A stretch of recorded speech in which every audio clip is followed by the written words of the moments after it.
So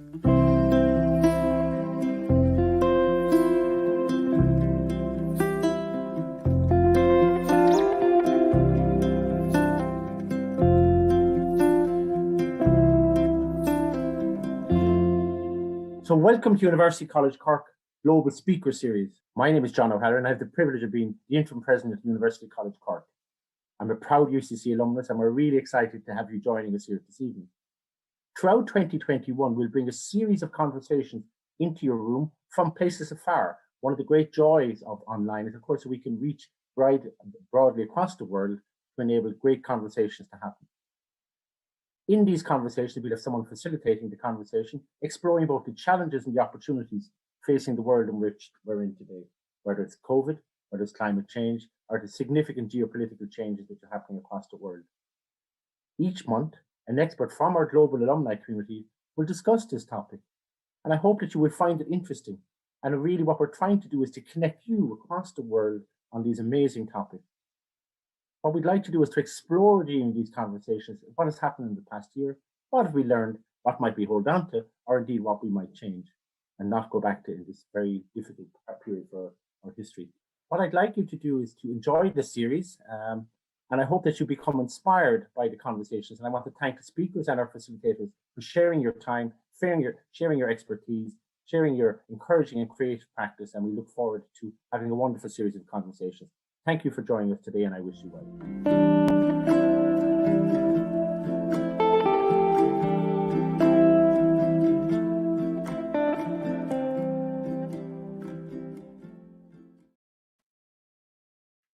Welcome to the second conversation in UCC's Global Speaker Series. We're delighted to welcome our two distinguished guests this evening. Mr. Michael Dowling, a graduate of UCC, is one of healthcare's most influential voices. As President and CEO of Northwell Health, he leads an enterprise of more than 75,000. Northwell cares for more than 2 million people every year through a vast network of over 800 outpatient facilities, 23 hospitals, a medical school, a nursing school, and large research institute. Last year, Michael successfully navigated through the first COVID-19 epicenter in the US, detailing his experiences in a recently published book called Leading Through a Pandemic, The Inside Story of Humanity, Innovation, and Lessons Learned During the COVID-19 Crisis. Michael has received many awards, including the Ellis Island Medal of Honor, the Gold Medal from the American Irish Historical Society, and an Alumni Achievement Award from UCC. He was selected as the Grand Marshal of the St. Patrick's Day Parade in New York City in 2017, and for 12 consecutive years, Modern Healthcare has ranked him on its annual list of the 100 most influential people in healthcare. Speaking to Michael this evening is Professor Mary Horgan, President of the Royal College of Physicians of Ireland. Mary is the first woman to hold this position since the college's foundation in 1654. Following a fellowship and assistant professorship in Washington University Medical School in the US, Mary returned to Ireland. She is former Dean of the Medical School in UCC and a consultant in infectious diseases at Cork University Hospital. Mary has been a ministerial appointment to a number of national health service-related boards, including the Health Products Regulatory Authority, the Irish Blood Transfusion Service, and NEFIT. She is the chair of the National Research Ethics Committee on COVID-19. She's also on the GAA's Expert Advisory Committee on COVID-19 and has worked with World Rugby on the Return to Play strategy. Mary received the UCD Alumni Award for Health in 2019. This evening, our speakers are going to discuss the challenges of leading through a pandemic and the lessons learned for our world today. A very warm welcome to you both. Thanks, Karen. Good evening, everybody. I'm delighted to be joined by Michael Dowling. Michael, I'm going to get straight into it. And I really enjoyed reading your book after the roof caved in, which is an emigrant's story. And it's like it's life itself. It's full of downs and ups. So your journey obviously began in Knockaderry in West Limerick. You headed to UCC, and I was taken by journeys that many of us took, the equivalent of the J1 visa over to the States. You went there for 3 years, I think, 3 summers, to do what I did in the day, earn your fees and subsistence for the rest of the year. So obviously there was an attraction that brought you back there. But what I'm curious about is why you think Irish people are so successful when they go away. Is it the quality of the education we get in places like UCC? Well, I was very fortunate to have the opportunity to go to UCC. When I grew up, I never ever thought that I would ever go to college, although I dreamed of it. And so when I went to England and then came back, I had enough money to sign up at UCC. I had done well enough in my leaving cert to be able to get into UCC. So UCC to me was extremely important. I grew up at UCC. It wasn't just an academic education I got at UCC, it was a life education. I did spend 3 years, half of the year in New York and half of the year in UCC, as I worked on the docks in New York to pay for college. But UCC not only gave me a good education, but it gave me leadership opportunities. So I was very, very fortunate that I ended up being a leader in the student council, which is just a wonderful opportunity to learn how to work with other people. The president of the university at that time was just extraordinarily helpful to me. Being on the UCC hurling team as a team member was another unbelievable learning experience, and we won the Fitzgibbon Cup. I actually also was the coach of the UCC camogie team when they went to the All-Ireland final. We actually lost in the final. So all of that put together gave me the confidence, number one, to know that I could do things I never previously thought I could do. So when I came to the United States, that optimism, that continuing focus on learning. I mean, UCC instilled in me this idea that you have to continuously learn, you continuously expand, think of the possibilities, think of the future and what you can do with it and what you can do for yourself. And so UCC deserves an extensive amount of credit for whatever success I've had since, because it all began at UCC. Without UCC, I don't think I would ever have been able to do what I've done since then. It gave me the foundation. And Michael, I'm curious because certainly when I went there, both working in the summers and when I trained over there, one of the things that I felt was when I went over there, I wasn't sure how much more they would know about life or, even the academics. And, you didn't have that really sense of confidence that a lot of Americans had. But once you went over there, they embraced you and you hit the ground running. That confidence came out once you're over there. Yeah, well, at the very beginning, I was relatively reserved, when I went to UCC. And as I said, UCC did an awful lot for me. And then I came to the United States. And when you come to the US, you see the enormous possibilities. You look around you and very integrated people from all over the world. You walk down Fifth Avenue, you basically see the world. Back then, especially compared with Ireland, Dublin is like that today, but not back in those days.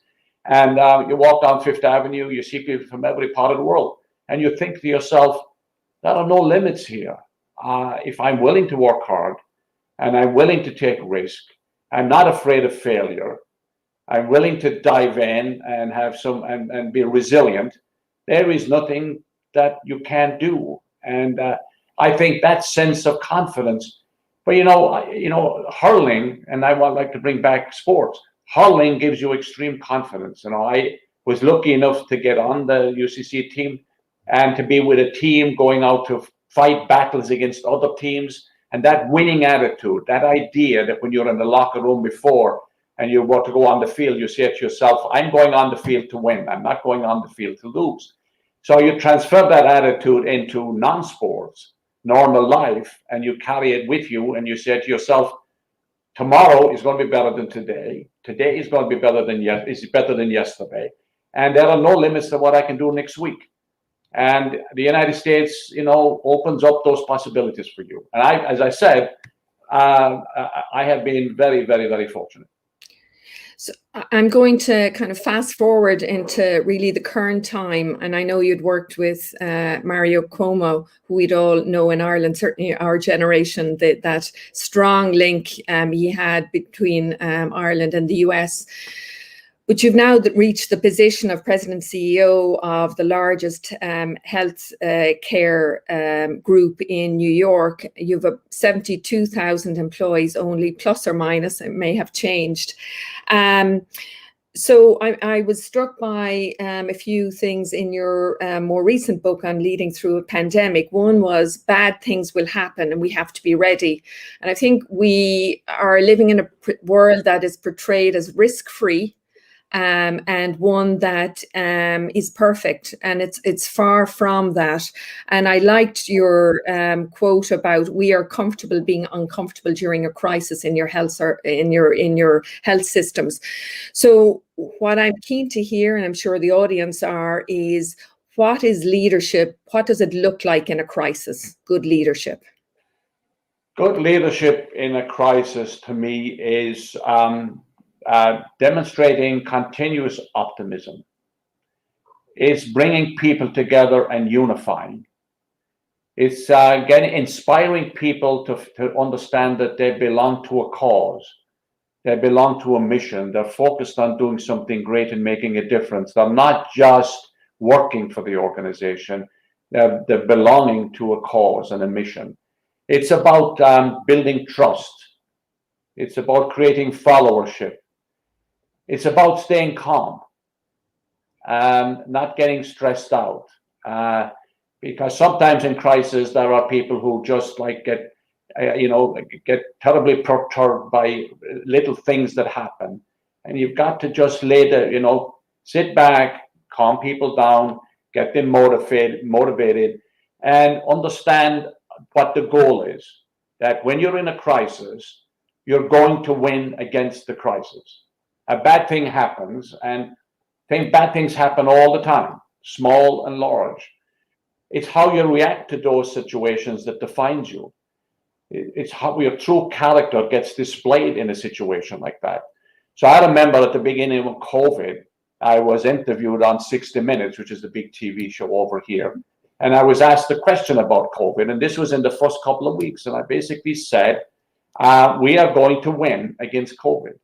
There is no putting up the white flag. There is no retreat. There is only one outcome, and that is we're going to win. And we're going to win because we're going to inspire our people in a unifying way to actually tackle every issue to the best of their ability, stick with it, be resilient, and be adaptable. And that to me is, leadership. I've often used the following definition of leadership, that it is. Leadership is about managing the present, selectively forgetting the past, and creating the future. So we're in the middle of a crisis. You got to think about what future do you want to create, and you aim toward it. And one last thing with leadership, in my view, it's about making sure that you hire the smartest, brightest people you possibly can. Because when you hire somebody smarter than yourself, you prove how smart you are. So you hire very smart people who are willing to challenge, but when the decision is made, they're on the team. And I go back to the Hulling example. You're on the team. It's not, and teams are not made up of individual players. They're made up of a group that works together. And the same with regard to leadership with any organization. So to me, I'm optimistic by nature. There is nothing, in our view, that can knock Northwell off course, that we can't handle. And that attitude, when it is communicated continuously to employees, gives that sense of purpose and confidence that is needed to deal with a crisis like this. I would absolutely agree. There was a great editorial on Science magazine that said A leaders hire A+ people, because they challenge, there's critical thinking, and there's a common goal, and they make you look good. So can I ask you, we're a year into the pandemic, and I know in the foreword of your book, you outline some of the challenges, but also lessons learned. If you were to pick two of the big lessons that you've learned in the last year in a setting where you're actually much more probably emergency prepared than we would have been over here, what are the two lessons that you learned that we could transfer easily over here? Well, I would say two things. One is we succeeded with COVID in part because we're a very large integrated healthcare system. So I have outpatient facilities, 850 of them or so. I have inpatient, I have home care, I have hospice, I have post-acute. I have every component of the delivery system. And part of the lesson of COVID is that when you're able to, when all of these pieces are integrated, managed as one in a unifying way, where one piece of the organization helps another piece. That and large health systems actually work successfully when you're able to organize them like this. So this was not about hospitals alone. This was about what our ambulatory people did, what our home care people could do. And we were able to move patients from one piece of our organization to the other piece completely seamlessly because it's all very integrated. And in many circumstances in the United States and overseas, hospitals sit as silos over here, and there is little ambulatory, and if it is, it's in another silo. Home care is in a separate silo, and in fact, if I read correctly, even in Ireland, the ambulance service is in a different silo. You can't operate like this. So one of the lessons here is that we have to figure out, either whether it's in government entities or non-government, how to create an integrated, seamless system that manages the complete continuum of care, and they're all on the same page, rowing in the same direction. That's one lesson. Another lesson is that for us going forward is to be able to retain that commitment to innovation and creativity that occurs during a crisis, but you don't always have that same commitment under normal times. So, for example, in a crisis, you innovate very quickly. You become unbelievably creative. And part of the reason we were able to do it with this COVID crisis was that the government, which regulates us, relaxed a lot of regulations, many of which were not necessary. Creativity is key to progress. Innovation is key to success. Innovation is key to making things happen. And you cannot be handcuffed by inappropriate, bureaucratic, unnecessary regulation. We have it over here. You have it in Ireland. Now, one of the lessons is that I would wish now that people would undergo a major review of all regulation to find out which of them are no longer important and which should be dismissed forever. Because we're falling into the trap of living, or where everybody wants to regulate everything. We're living in an environment, an environment of regulation and compliance. Which is the antithesis of innovation. The things that we did during COVID, it would have taken us months and months in a non-COVID circumstance, but in COVID, we did them overnight. That innovation, that commitment to innovation, I hope that we'll be able to continue post-COVID. If we can do so, we will change healthcare and make it better. And likewise here, it was interesting, a lot of the red tape just went, and those of us who are on the front line were allowed to do our jobs, be creative, and really come as a team. And likewise, working closely with our colleagues in the community really worked, because we didn't have a tier of administration looking for business cases and so on. So I'm going to ask you something also about risk. On the one hand, if you overanalyze risk, it leads to inertia. And on the other hand, you can't be, especially when we were dealing with a disease for which we weren't, we didn't have a treatment, we didn't have a vaccine at the time. So how do you get the balance between, having that vision to go and do something and innovate, and take on some risk, which I think is absolutely essential here. For instance, we're currently looking at rapid testing. It's not perfect, but it's an innovative way of an extra layer, an extra hurdle for the virus to get over. Well, you have to be a risk taker if you're going to be successful in any endeavor. And bureaucracies by nature tend to be a little bit hesitant about allowing risk or taking risk. In our organization, we have this philosophy that it's important to allow people to fail. And you cannot give the message that failure is a bad thing. Failure if you fail at the same thing over and over and over again, that's a real problem. But allowing people to fail is how discovery occurs.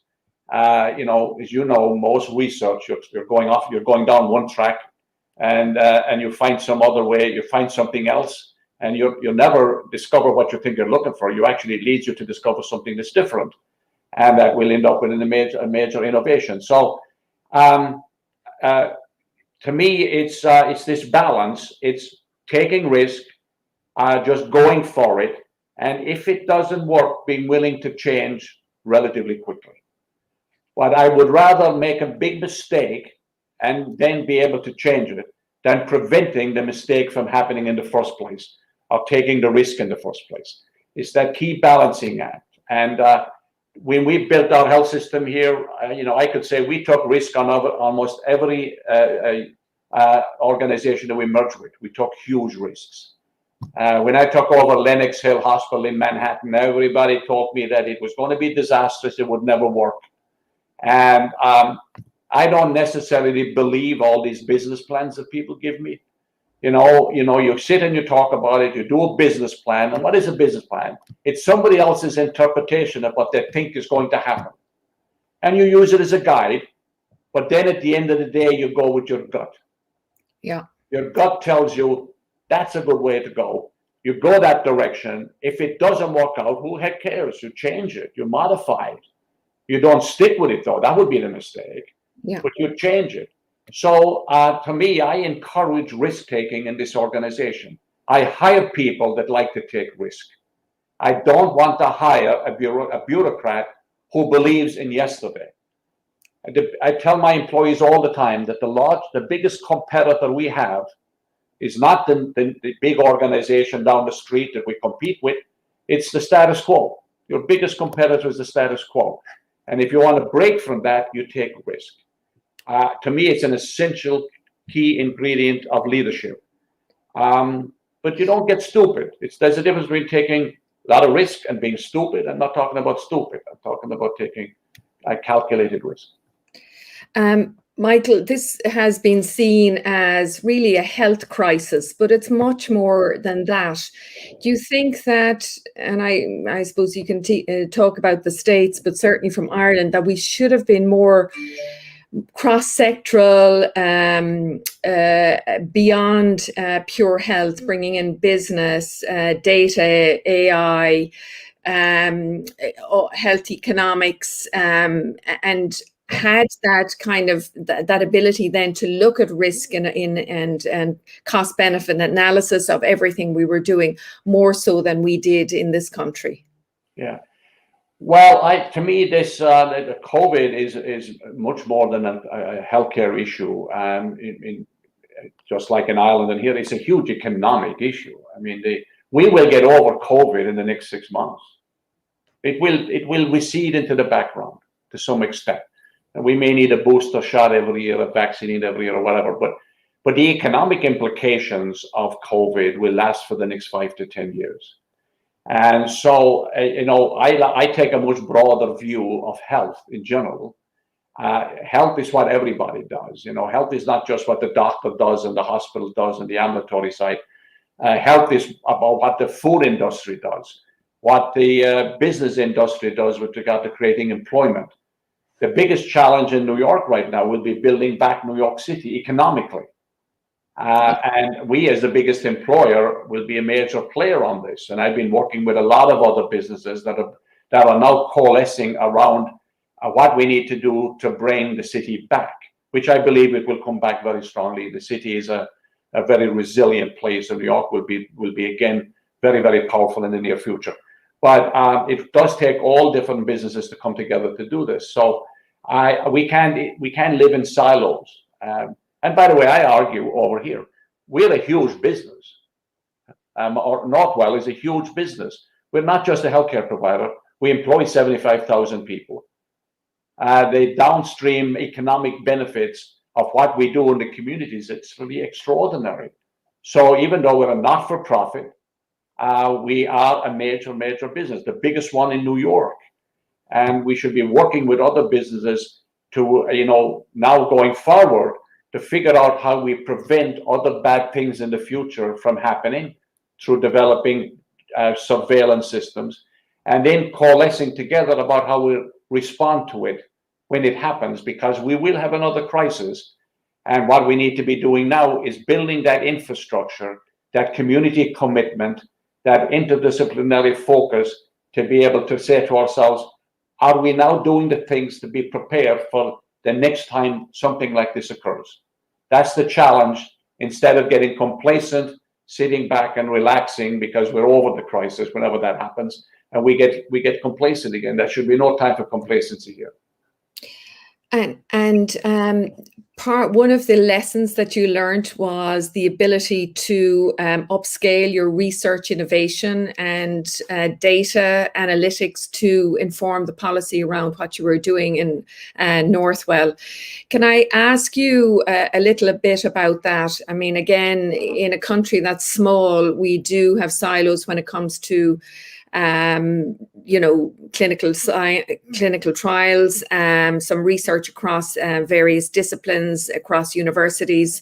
But the issue of data has been a challenge here. We don't have a unique patient identifier, so our ability to predict where the issues are when it comes to outbreaks and so on. I mean, how do you see, maybe you can tell us a little bit about how you used your data to inform to bring you to a better place? Well, another way we define ourselves, we're an information company. We're a data company. The amount of data that we have in our organization is absolutely phenomenal. So we have begun to learn how to use it much better. We are definitely not where we need to be. We are creating what we call, what everybody in this business calls a data lake, where we put together all of our repository of all of our data in one place so that we can actually do very, very careful analysis of what that data means for clinical outcomes. This is not just only during a crisis, but in normal times, how we manage care better. I just joined with 12 other large health systems in the United States in a new company called Truveta, just was announced a couple of weeks ago, where all of us will share all of our data, all of our information, so that we can use the analytical ability that we will have to analyze that data to figure out how to do surveillance, how to come up with different treatment methodologies. We're a technology company as well. So when you combine the AI, the benefits of technology, the data we've got, and you combine it with the data from other health systems, we have an unbelievable ability to completely change the way we do things. In Ireland, can you imagine in Ireland if there was one central data repository where every entity puts all their data in, right? And then you commit to pay for the analysts that need to be able to interpret what that means, and the clinical trial benefits of it, the research benefits of it. You can just imagine the potential future by the use of data. We have the trouble with today. We have so much data. We haven't yet figured out how to get the right information out of all the data to help us do the business differently. So I will definitely agree with you that that's something that we all should be working on right post-COVID now, because it did teach us a big lesson. And Michael, we've depended a lot on modeling, predicting what may happen. Yeah.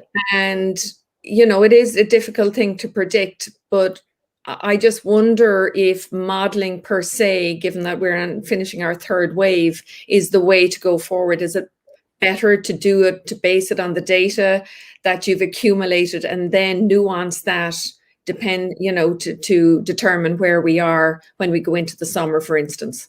Well, with regard to COVID, we use we do a lot of surveillance, and we develop some models about what we think is going to happen over the next couple of months.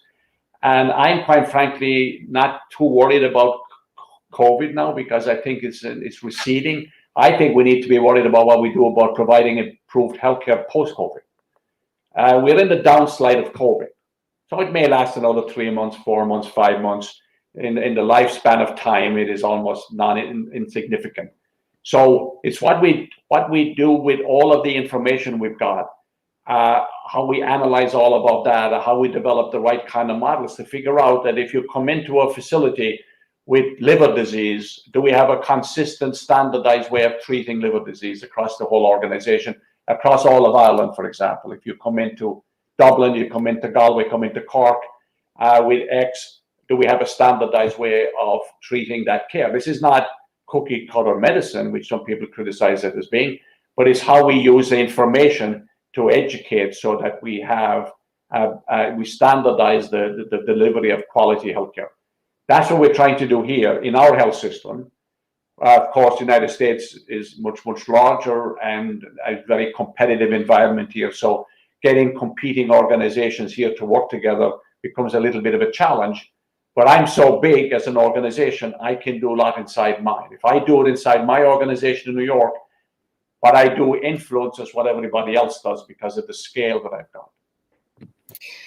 I'm going to ask you about that communication and message of hope. In the past week, I think some of the messaging has been, pessimistic. I, like you, I'm an optimist. I think we're in a much, much better place, despite the heavy rain in Cork at the moment and the grey sky outside. But what I think would be important for you is to kind of impart that message of hope where, bad things happen and like with infections, we get over them. We always have. I mean, you'll remember the days of HIV/AIDS, how bad it was in the 80s and early 90s. And I trained through that. And with science, that all totally improved. Hepatitis C, totally curable.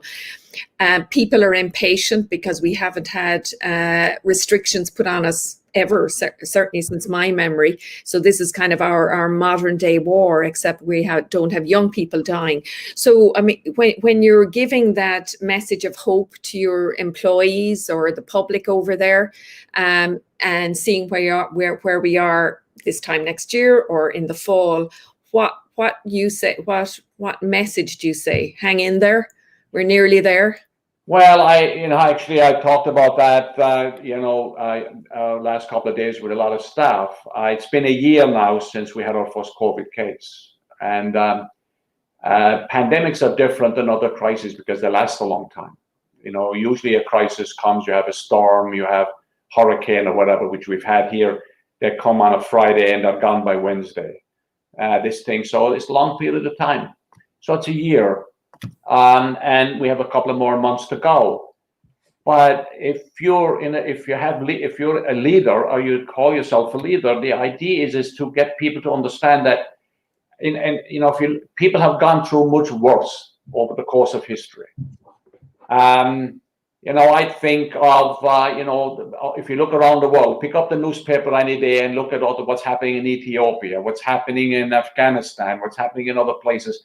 And think of the condition that these people are in without hope or family or homes or food, etc., etc.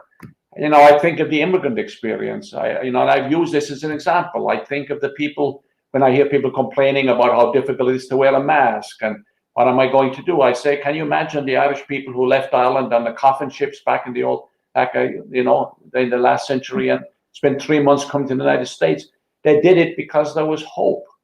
They were optimists. No pessimist decided to immigrate to another country to fail. They were optimists. So we're in the middle of this crisis. We're very, very fortunate, especially in healthcare, because we're working all the time. But it will end. We will win. We have to build a better world for the future. We're in a very difficult political time right now, too much partisanship, too much hate, etc. We've got to give oxygen to positivity. So it's all about saying, we will work through this. When I say to people, ever so often I say, suck it up. There are people, we're working, you think it's bad for us? Look at all of the people out there that have been economically deprived, lost their jobs because of COVID. Their future is gone, their business is dead, they're not coming back again. And you tell me your situation is bad?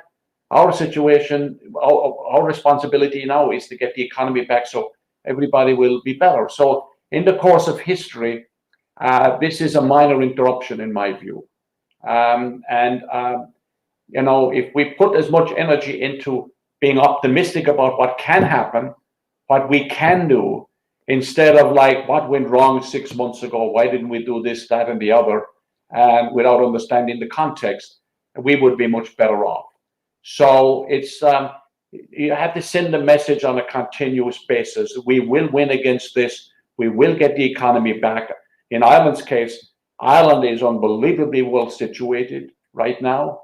It can be the center of finance for Europe, or one of the centers of finance for Europe, given what's happening with Brexit and everything else. It has an unbelievably highly educated workforce. It has that Irish DNA of optimism and hospitality, etc. And you can win attitude. It has everything going for it. So yeah, for the last 9 months, we had a lot of disruption. I think leadership should be saying, we're stronger than this. We're stronger than that which is attacking us. We're at war with a virus, but the virus can't win. We win. We win the war, and we're going to do it. So those are the kind of messages I give on a continuous basis to staff, because I don't believe in walking around with your face down in the doldrums. You think, oh my God, everything is falling apart. It is not. We're very fortunate. One of the other points you bring out in your book is the importance of presence on the front line, that you actually go down to the coal face and you're in it with everybody else. So that visibility.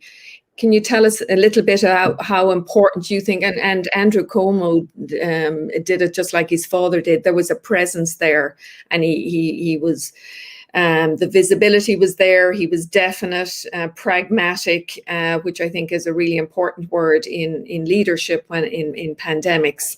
Do you want to talk a little bit about that? Yes, it is very, very important for leaders to be on the factory floor. You cannot sit in your office in your nice desk and issue directives and orders and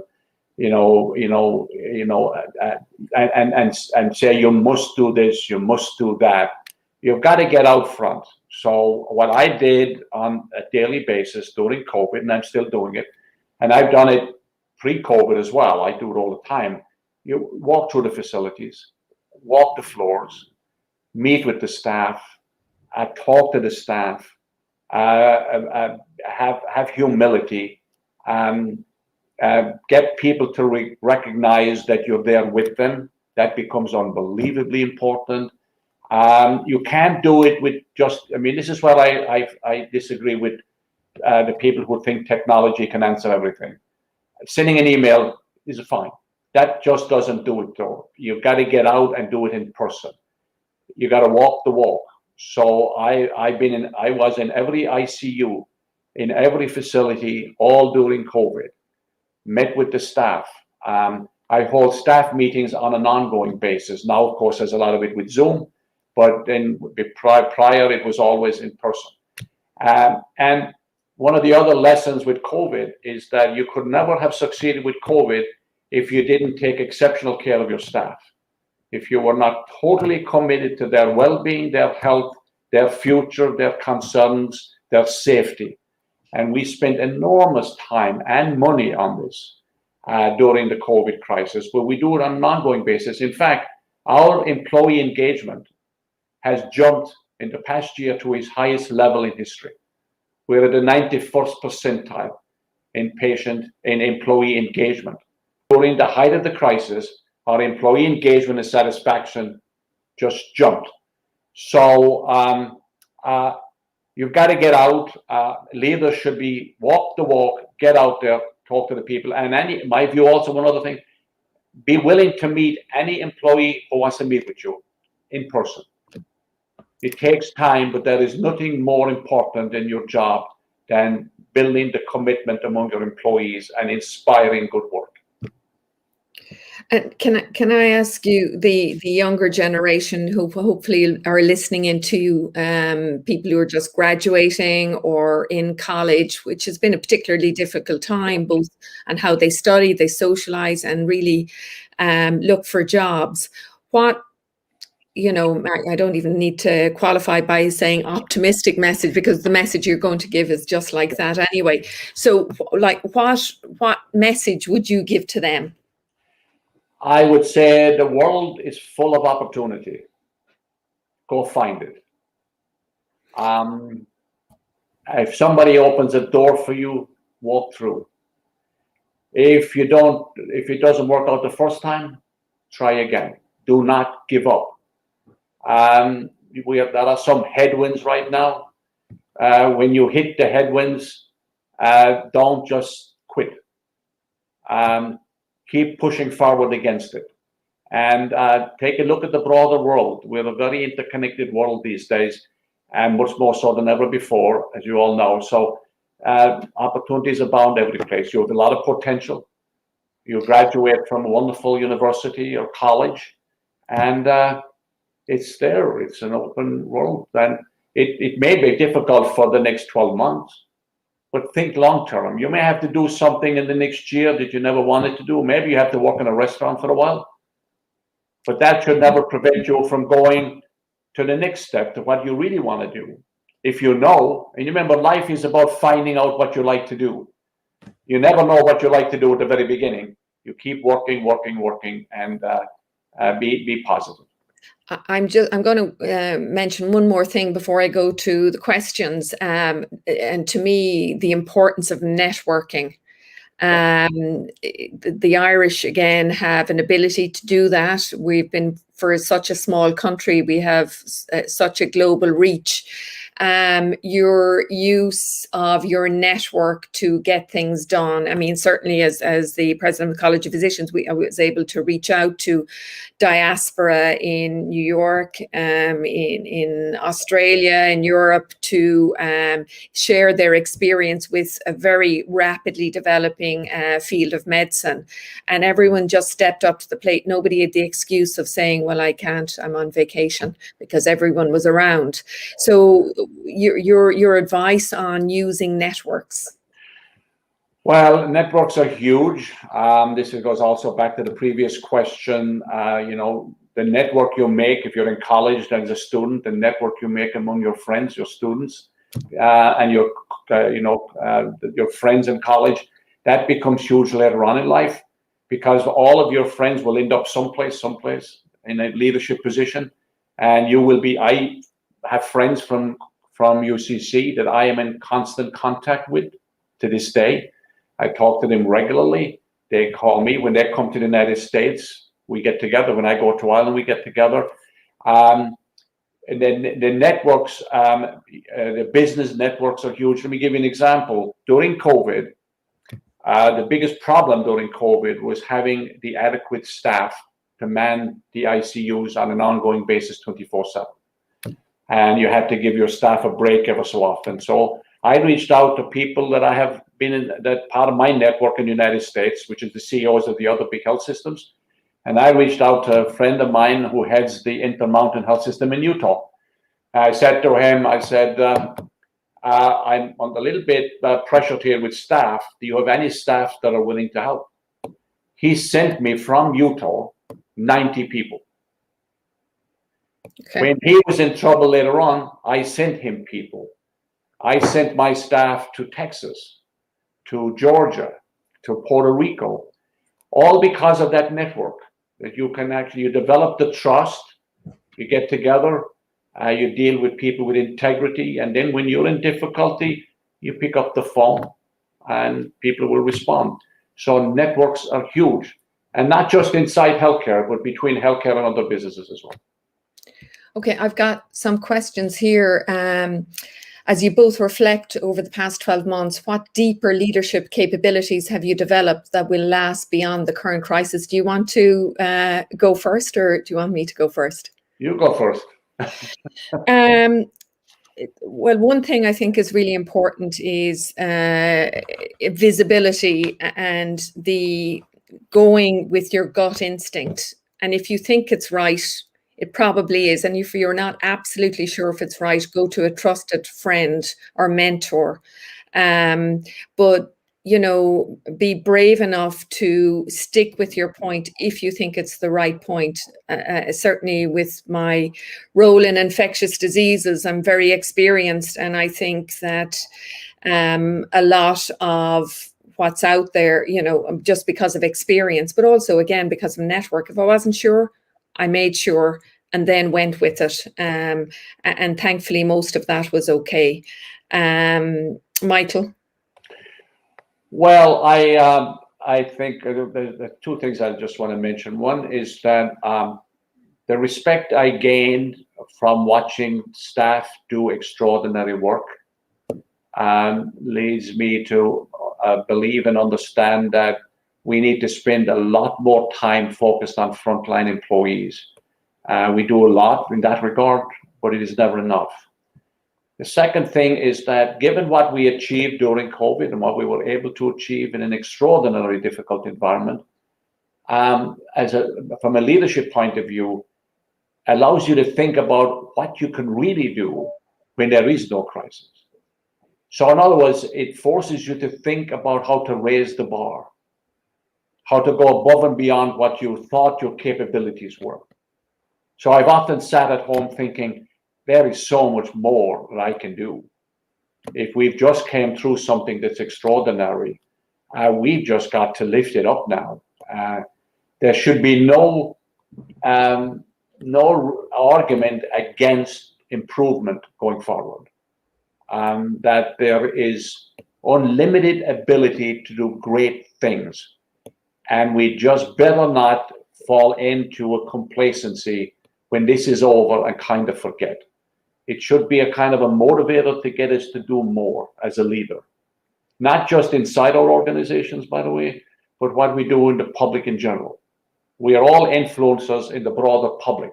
So we have an inside role with regard to our organization. We have an outside role with regard to the larger societal issues in general. We should be willing to stand up and talk about issues, even if they're controversial.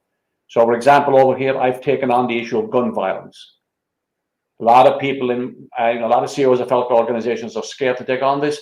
To me, it's a public health issue, and we have got to make this a major issue, especially in the United States, where you don't have that problem in Ireland like we do over here. So, to me, however good I thought I was doing, it is nowhere near good enough. And I know now we can do an awful lot more. That's one of the key leadership lessons for me. And I think it's avoiding the groupthink and being brave enough to speak up about the important things, as you said, gun violence, and ask why we shouldn't do things, as opposed to, well, why would we be bothered changing? Those things are really important. There's another question on the pooling of resources and the sense of urgency has been applied to the development of COVID vaccines. Could they be used with this, we'll say, looking for cures or fight against other medical diseases like cancer? And Michael and I spoke about this. If we had the resources and the science for HIV/AIDS in the early 80s, would we have been where we are now in a quicker, because we would have had a common goal? Well, one of the lessons of COVID is that we got to dramatically enhance our respect for and our investment in science and research. We have been deficient in this over the years, especially in the last 4 or 5 years with the leadership we've had in the United States, where they dismissed the benefits of science, became very difficult, and actually has had repercussions on how people feel about the current vaccine as we're trying to do the vaccinations today. But I do believe that we've got to respect science more. There has to be a major, major investment in it. worldwide. And the other thing, I think, one of the lessons is that COVID was an international event. It wasn't a national event. It was an international event. And this leads to the need for international collaboration around how to develop surveillance methods worldwide to anticipate these things in the future, and then be able to develop responses to how we deal with a crisis like this from the cause, and do it globally, internationally, and have countries take the lead on this. And again, science being at the core of it. The development of the vaccine in such a short period of time was an extraordinary achievement. But as you know, some of the research goes way, way back to the AIDS epidemic. Some of the core ingredients of the science that we're now benefiting from. And we should be, fortunate about this. When the supply of the vaccine becomes available, we will all be much better off. But that won't happen for a couple of months, I don't believe.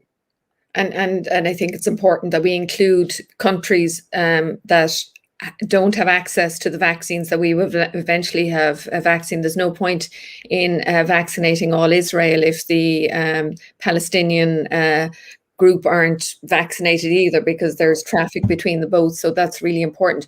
There's one question here about how far are we from antiviral treatments. I think we're a bit off yet. The remdesivir that's made by Gilead, which has a plant in Cork, was the first one. It kind of works, but not well. But the proof of concept of that antiviral and life cycle shows that there is the potential there.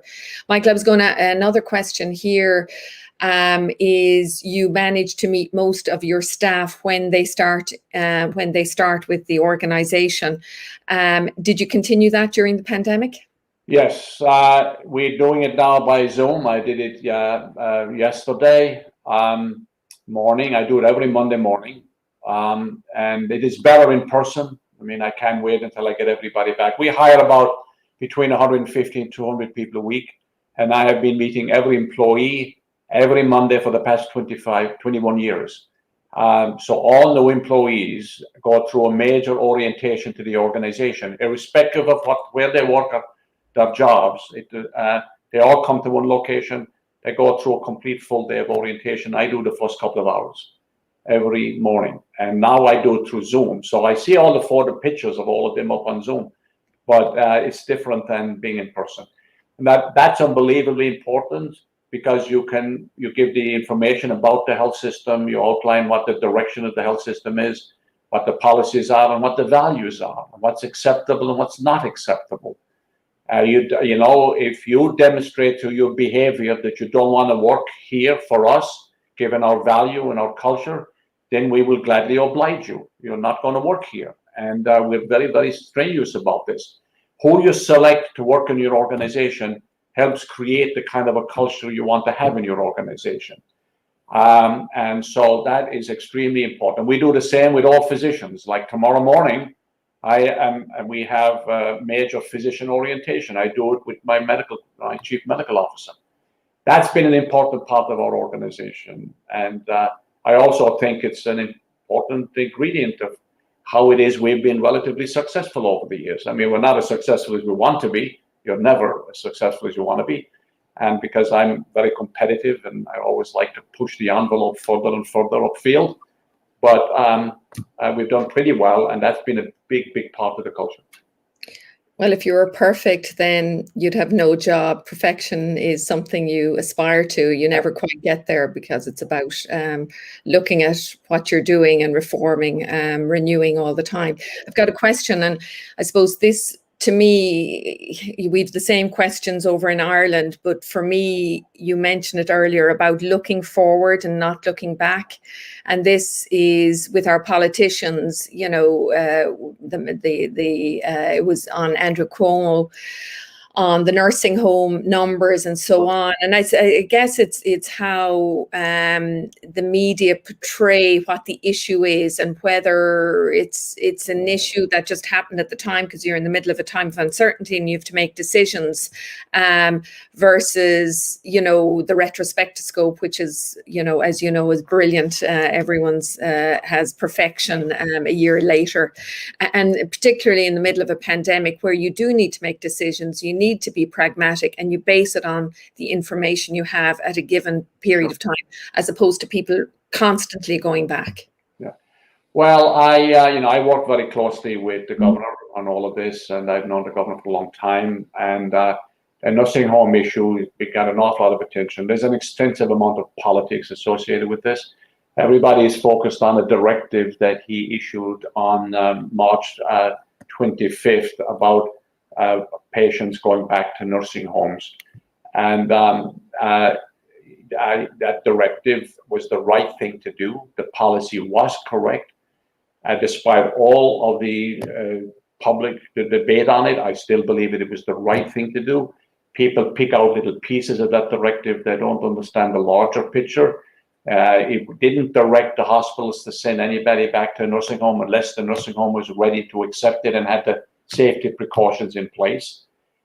And also the other criticism was that that directive led to the majority of deaths in the nursing homes, which is not the case at all. There is no evidence to that. But it's very hard to get that, when it becomes so politicized, it's very hard to get that honest message out there. This is like, this is Monday morning quarterbacking.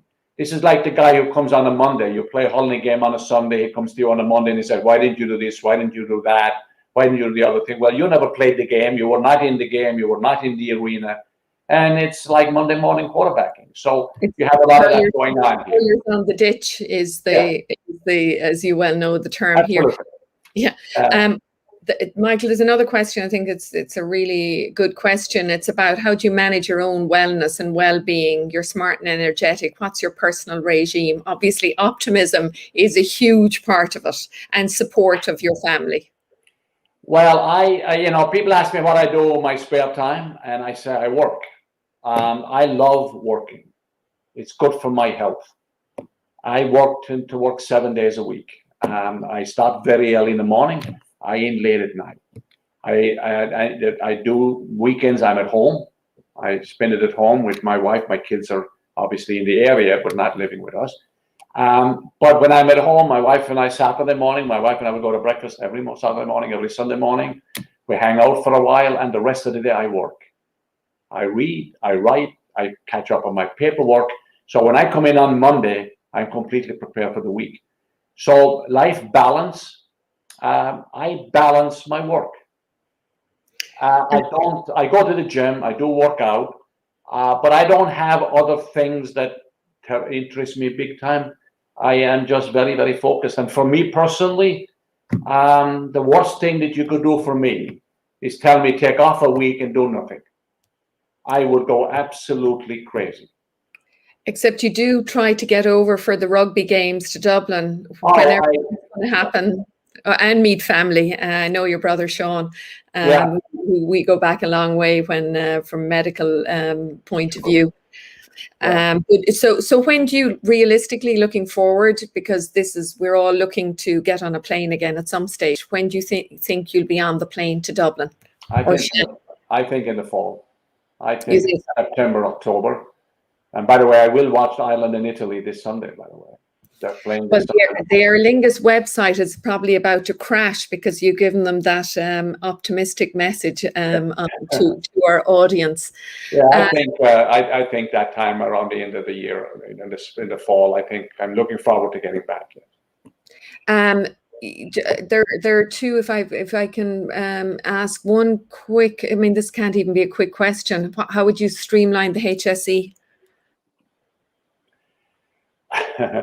Ireland, I think, and let me preface it by saying this, Ireland has fabulous medical staff. It's great physicians, great staff. I've spent quite a bit of time in the facilities in Ireland all over. I've been in a number of the commissions that were set up. The HSE needs to go through a major reconfiguration. In many ways, when you create a bureaucracy and you don't blow it up ever so often, it becomes stagnant, stale, and exceedingly bureaucratic. You can't manage everything from the center. You got to allow innovation to sprout in Galway, in Cork, in Limerick, all over the place, because you've got innovators out there that want to do things differently, and it cannot be handcuffed by government central bureaucracy. So the HSE, to me, needs to be completely reconfigured. It needs to be transformed. It needs to be streamlined. And in other words, set the goals, but get out of the way. You cannot operate from the center. Set the goal, set the rules, and then get out of the way. And set the right metrics, set the appropriate, guardrails, and then get out of the way. And if they do that, you will see innovation sprout all over Ireland, because the skill and the talent and the innovation is there. I would absolutely agree. The quality of our healthcare staff here, healthcare assistants who are so caring, our physios, our allied healthcare professionals, nurses, doctors, they can go anywhere in the world, because the quality of education and the underlying compassion and curiosity are things that make us a valuable commodity that probably needs to be appreciated more at home, as it is when we, as I did 7 years overseas. People don't realize that it is such an asset here. And the other thing I would say, now is a wonderful opportunity post-COVID, in the next 6 months or so, is to rethink and sit back and rethink, how do we all change? How do we become different? How should the HSE be different going forward? That analysis has to occur. The other thing that I've talked about this many times is that Ireland needs to become much more focused, in my view, about doing more things outside the hospital. There are too many things done in the hospital. Most surgery will be done outside the hospital in the future. Cancer, 90% of our cancer is done outside the hospital. The hospital is therefore a hospital of the future is an ICU. And one part of it delivering babies, the rest of it is basically an ICU dealing with chronically ill patient that can't be treated anyplace else. So you expand home care, you expand ambulatory, and then you get them all working together. And that, to me, is the key of success going forward. I couldn't agree more. And we have a whole web of primary healthcare centres where the hospital services need to be moving out there. So I totally agree with that. That was the model that I trained in the States, and left there nearly 24 years ago now, and very little has changed. Only 50% of my business is now hospital business, less than 50%. Yeah. Well, I think that's the end. We're trying to keep the time, Michael. I know how busy you are. I can keep going. I'm fine. I enjoyed it. Yeah. It's like being back at UCC, Well, I did get a text from Dr. Con Murphy, who did remind me, not only did you get a Fitzgibbon Cup medal, my father was a Sigerson winner from UCC, but you also had a county medal from Limerick. Is that correct? Yes, I have a National League medal with Limerick, and county medals with Limerick, with Knockaderry and West Limerick. But yeah, I played with Limerick for a period back in the early days. You should have just come back for the last for 2020 and 2018. You would have been on the stand again. Yeah, and I watched it. The hurling has changed a little bit. You don't get away with the types of things I got away with when I played. I mean, it's calmed down a little bit. So it's quicker, it's faster, but it has changed a little bit. So, but I think it's just fantastic. I think that probably sums up everything. It's been a pleasure to speak with you. I know how busy you are, but I also know how much support you give to us as a country, down to the GAA club in UCC, right up to national levels.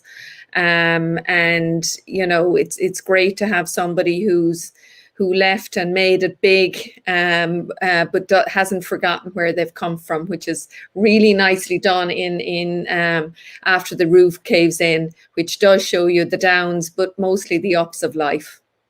Well, you gotta keep your perspective. Everything is relative. We do what we can to the best of our ability. You go through life. We're only in this place for a short period of time. And, as you go through it and at the end of it, you want to be able to say, what kind of a difference did I make? Did I make any difference? Did I just exist, or did I make a difference? And it varies depending on the individual, but we should all be contributing to make everything better and make it a better place for our kids. And healthcare is fundamental to that, but so is our political dialogue. We need to bring back a sense of decency to our public discourse. We need to believe in truth. We've gone through a very difficult time recently, especially here in the United States. But it's a little bit worldwide, and decency needs to return, hope needs to return, positivity needs to return, and each of us in our own roles can be a little piece in a cog in that effort to make those things happen. And universities has a huge role to play in this. They what are they doing? They're educating the future. And the messages that they send about the kind of future you want is huge. So I feel very, very privileged and obviously very, very lucky. And I'm very, very proud UCC graduate. And I saw the photograph at the beginning of the quad. And I remember when I used to hang out in the quad in the old days, and I can't wait to go back and walk into the All-Amax. And my father was a UCC graduate. He did the classics around the wartime, the second, not the first. And he was one of two people who got the Kerry County Council scholarship that allowed him to go to UCC. And again, instill the importance of education as a privilege. As well as your way to better things and doing better for everybody else. And I think part of our jobs as leaders is to inspire others, to be role models, to be mentors, and to be inclusive, and be available when you're asked to do what the country needs to do. And a good education gives you the ability to continually be able to educate yourself through life, because you're educating yourself every day. And I mean, this experience, this today, what we just did now is an education. We're all a little different because of what we just did this morning in the last hour. So education continues. And if you go to a good university, it gives you the ability to educate yourself for the rest of your time. So I'm looking forward to seeing you when I get home. Okay, Michael, thanks so much for your time. Karen, thank you very much for, and Michael in the background, who's kept us IT going throughout of this, and of course to the audience. It was a pleasure and a privilege to be asked to participate in this, and indeed to chat and have a nice, I think, casual conversation with a leader, a global leader in health. Well, thank you. Thank you, Karen. I appreciate it. Okay. Thank you both very much. Yeah, thank you both very much, Michael and Mary, on behalf of Alumni and Development and the alumni community. It was a great discussion this evening. We all really enjoyed it. And I think we learned a lot about the experience gained and the lessons learned over the last year. The next talk in our Global Speaker Series will take place on March 25th. And we'll feature Mary McCarthy, Director of the Crawford Art Gallery, and Dr. Declan Jordan of Cork University Business School, and they'll be discussing the role of culture in transforming cities and building community solidarity. So thank you very much again, Michael and Mary. It was a most engaging conversation, and a very good evening to everyone. Thank you. Good evening.